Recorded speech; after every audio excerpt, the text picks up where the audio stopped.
আসসালামু আলাইকুম। কেমন আছেন সবাই? আশা করি ভালো আছেন। আলহামদুলিল্লাহ আমিও খুব ভালো আছি। তো এই যে দেখুন সবাই মিলে একসাথে সাজুগুজু করতেছে। কারণ আমাদের আজকে একটা প্রোগ্রাম আছে, বড় একটা প্রোগ্রাম। তো আপনাদের মাঝে আমরা বলব যে কি প্রোগ্রাম ছিল আর কোথায় গিয়েছিলাম আপনাদের সাথে শেয়ার করব। সবকিছুই আপনাদের ঘুরে ফিরে দেখাবো। তো এই যে আমার বড় বোনের রেডি হয়ে গিয়েছে, আমিও রেডি হয়ে গিয়েছিলাম। আমি একটু সবার ভিডিও নিচ্ছিলাম। এই যে সবাই রেডি হয়ে নিচে নামলো। তারপরে এই যে আমরা একটা অটো রিজার্ভ করে অটোতে উঠে গেলাম। আমার আপার ননদ শাশুড়িও এসেছে আমাদের সাথে। আমরা সবাই দূর দূরান্ত থেকে এসেছি এখানে। তো এই যে দেখুন সবাই একটু ভিডিও নিচ্ছি, অটোর ভিতরে হাসি ঠাট্টা করতেছে। তারপরে এই যে দেখুন ভিডিওটা, এই যে আশেপাশে সব কিছুর একটু ভিডিও নিলাম। তারপরে এই যে আমরা কথা বলতে বলতে চলে আসলাম, ফাইনালি আমাদের যেখানে আসার কথা ছিল সেখানেই চলে আসলাম। তো এটা বলুন তো এটা কোথায়, আমরা আসলে কোথায় নেমেছি আর এই জায়গাটা কোথায়, কে বলতে পারবেন? তো এই যে দেখুন সবাই এক এক করে রেডি হয়ে আমরা আসলে এখন উপরে উঠবো, আমাদের জায়গাতে চলে এসেছে। তো যাই হোক আপনাদের বেশি বিভ্রান্তিতে রাখবো না। আমরা যে সেই ঢাকা মিরপুর 10-এ আমাদের অনুষ্ঠান ছিল, একটা কন্টেন্ট ক্রিয়েটারের মিলন মেলা ছিল। সেখানে আমাদের ইনভাইট দেওয়া হয়েছিল, যার কারণে আমরা খুলনা থেকে, কেউ রাজশাহী থেকে, কেউ বরিশাল থেকে সবাই একত্রিত হয়েছি। এসে তো সবার সাথে দেখা হয়ে গেল। সবাই আসলে নিচে লিফটের নিচে দাঁড়িয়েছিল। তো যাই হোক এই যে সবার সাথে দেখা হয়ে খুবই ভালো লাগলো।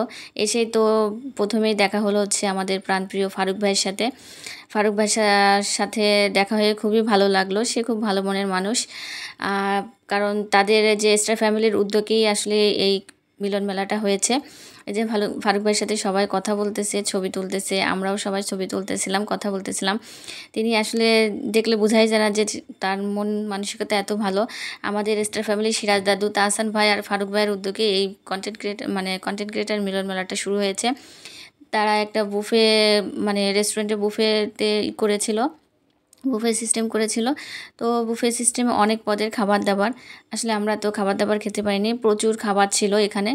কিন্তু আসলে খাওয়াটা তো বড় কথা না। সবচাইতে বড় কথা হচ্ছে একটা অনুষ্ঠানে যাওয়া, তাদের সাথে কিছু সময় কাটানো, আনন্দ উপভোগ করা এই আরকি।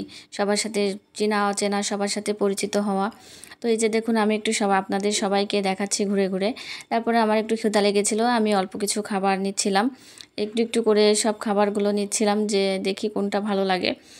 তো এক, এক করে সব খাবার-দাবার নিয়ে ভাবতেছিলাম কী থেকে কী খাবো, আসলে পেটটাও ভরা ছিল, সকালে খেয়ে আসছিলাম। তার জন্য বেশিও ক্ষুধা ছিল না। তো অল্প, অল্প করে একটু, একটু করে খাবার নিলাম। নিয়ে আমরা আসলে একটা টেবিলে বসেছিলাম। বসে তারপরে এত খাবার ছিল, আসলে এত খাবার তো আসলে খেয়ে পারা যায় না। তো আমার আপার ননদও নিচ্ছিল। সবাই মিলে আমরা একটা প্লেট নিলাম। নিয়ে আমরা একটা টেবিলে বসলাম। বসে খাওয়া-দাওয়া করছিলাম। আর সবাই একটু আড্ডা দিচ্ছিলাম। বিভিন্ন ধরনের খাবার অল্প, অল্প করে একটু নিয়েছিলাম। যে সবাই মিলে খাচ্ছি, আপার শাশুড়ি, তারপরে হচ্ছে আপার ননদ। আসলে আপার শাশুড়িটাও অনেক ভালো মনের মানুষ। আসলে আন্টি খুবই ভালো একজন মানুষ। আন্টিও আমাদের আসলে মুরুব্বি না আসলে হয় না। তিনি আমাদের সাথে চলে আসছে আমাদের সাথে সঙ্গ দিতে। এই যে আমি একটু সবার ভিডিও নিচ্ছিলাম। সবাই খাওয়া-দাওয়া করতেছিল। এখনও অনেকে এসে পারছিল না। আর সেই সবাই আসলে দুপুরে হয়ে গিয়েছিল। সবাই আগে খাওয়া-দাওয়া করলো। খাওয়া-দাওয়া করে তারপরে এই যে আড্ডার পালা, এই যে সবাই মিলে যে রোজা আপু, খুবই একজন ভালো মনের মানুষ। বড় একজন কনটেন্ট ক্রিয়েটর। তার সাথে আমি একটা ছবি নিলাম। সেও কথা বলতেছিল। সবাই খুব ফাজলামো করতেছিল। সবার মন মানসিকতা যে এত ভালো বুঝাই যায় না যে তারা এত ভালো মনের মানুষ। তো যাই হোক এই যে আমি আফরোজা আপুর সাথে একটা ছবি তুললাম। এই যে এই আপুটাও খুব ভালো একজন মানুষ। আর এখানে সব এক একজন কনটেন্ট ক্রিয়েটর এক একজনের এক এক রকম প্রতিভা। এই যে আমাদের সিরাজ দাদার শালি এসেছিল, তিনিও যে এত ভালো মনের মানুষ যে বলার মতো না। যে এসেই সবার সাথে এত ভালোভাবে মিশে গিয়েছিল। আর সবাই সবার সাথে এতটাই যে মিশে গিয়েছিল, খুব ভালো লাগছিল। তার ভিতরে আমি একটু ভিডিও করছিলাম আর একটু ছবি তুলতেছিলাম। আমার আসলে এসে খুবই ভালো লাগছিল। তারপরে এই যে খাওয়া-দাওয়া শেষ করে সবার সাথে আড্ডা দেওয়ার পালা। এখন সবাই আড্ডা দিচ্ছে। আর এই যে আমার বাবু এখানে হচ্ছে খেলনা পেয়েছে। সে এখানে খেলা শুরু করেছে। এখানে কয়েন দিয়ে তারপরে এখানে খেলতে হয়। তো সে এখানে এই যে গেমস খেলতেছে। আর বাবু রয়েছে, তার মনের মতো একটা জায়গা পেয়েছে। এই যে আমার সীমা আপু আর আমি একটু ভিডিও করতেছিলাম। দুজনে মিলে আমরা খুব একসাথে হলে খুব ভিডিও করি, খুব মজা করি। আমাদের দুজনে একসাথে হলে অনেক ভালো লাগে। দুজনে খুব আড্ডা দেই। এই যে সীমা আপু একটু স্টার ফ্যামিলি নিয়ে কথা বলতেছিল।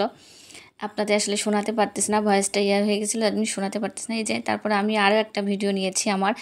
এখানে এসে যে আমার এত ভালো লাগছিল, আর পরিবেশটাও যে এত মনোমুগ্ধকর পরিবেশ ছিল যে বলার মতো না। তারপরে এই যে আমাদের অনুষ্ঠানের ভিতরে এই যে সবার সাথে সবাই যে কথা বলছিল, আমাদের নবীর ভাই এসেছিল, নবীর ভাই অনেক শেষে এসেছিল। এই যে আমার রনি দাদা খুব ভালো একজন সিঙ্গার, সে গান গাচ্ছিল। এটাও আসলে আপনাদের শোনাতে পারতেছি না, যার কারণে মানে খুব খারাপ লাগতেছে, ডিনয়েজ হয়ে গেছিলো, যার জন্য শোনাতে পারলাম না। এক একজনের এক এক রকম প্রতিভা এখানে, মানে খুবই ভালো লাগছিল। এই যে আরও কয়েকজন আপুরা এসেছিল এখানে, এই আপুরাও যে এত সুন্দর কণ্ঠ এনাদের, আসলে এনারা না আসলে মনে হয় তো এই অনুষ্ঠানটাই তেমন একটাভাবে হয়ে উঠতো না, কারণ তাদের গানের কণ্ঠ এবং তারা যে মজা করছিল খুবই ভালো লাগছিল আমার। এই যে আসলে মানুষের সাথে কথা না বললে আসলে বোঝা যায় না যে কে কেমন। তো স্টার ফ্যামিলির এই যে উদ্যোগটা খুবই ভালো লাগলো। এই যে সব শেষে সবার সাথে মানে দেখা করে আমাদের বিদায়ের পালা, মেট্রো রেলে মানে আমরা হাজির হয়েছি, মেট্রো রেলের জন্য টিকিট কেটে